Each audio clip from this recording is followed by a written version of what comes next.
Teisha Bader with Shalom TV's News Update.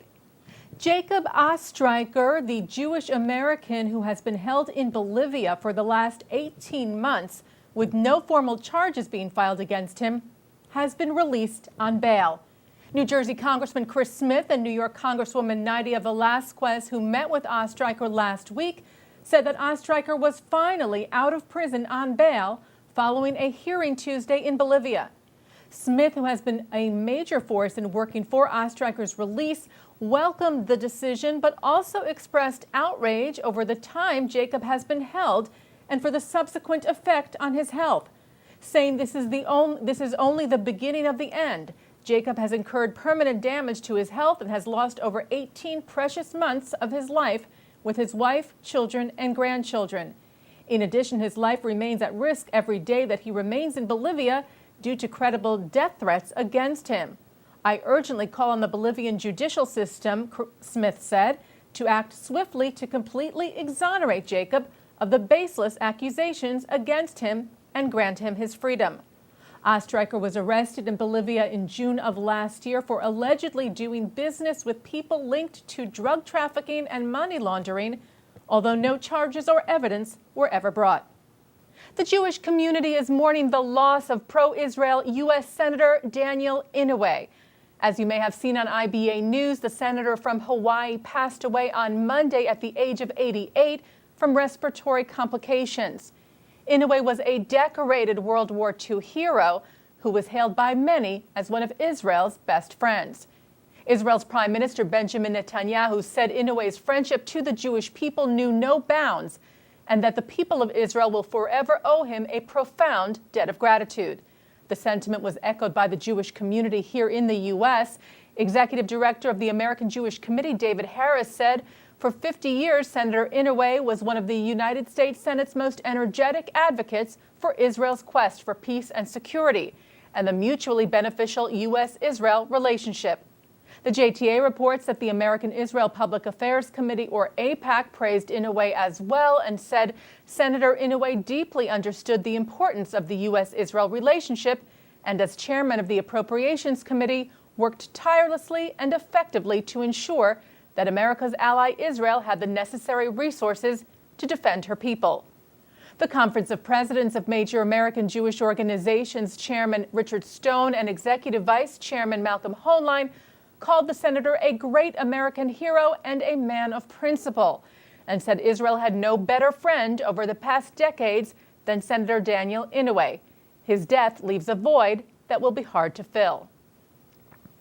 The Canadian weekly The Jewish Tribune has chosen Canada's Prime Minister Stephen Harper as the Jewish Tribune's inaugural Person of the Year for his outstanding leadership in defending and supporting the State of Israel and the Jewish people worldwide. The paper praises Harper for his guidance in Canada's leading the world in fighting anti-Semitism in all its forms, and for his solid support of the State of Israel. Israel's Prime Minister Netanyahu has commended Harper for Canada's strong stance against Iran, including the decision to close the Canadian embassy in Iran and the Iranian embassy in Canada back in September. Netanyahu called the decision not only an act of statesmanship, but of moral clarity. The Tribune's piece stated that it saluted Harper for, quote, taking concrete steps to secure the peace and prosperity of Canadians and Israelis and refusing to be swayed by pressure from our mutual enemies, unquote. The Jewish Tribune is owned and operated by B'nai B'rith Canada. The program director for Columbia University's Center for Palestine Studies has removed a post from her Facebook page after complaints from the Anti-Defamation League. Mariam Zoni shared a post on Facebook showing a photo of an IDF soldier and calling that soldier a terrorist. It read, Israeli terrorist Nofar Mizrahi, killer of the martyr Mohammed Salameh, wanted by the resistance. The Facebook post included also the logos of several Palestinian terrorist groups. The post refers to an incident last week in which IDF soldier Nofar Mizrahi shot and killed a 17-year-old Palestinian man outside of the Tomb of the Patriarch in Hebron, when he threatened the life of another soldier with what later turned out to be a toy gun.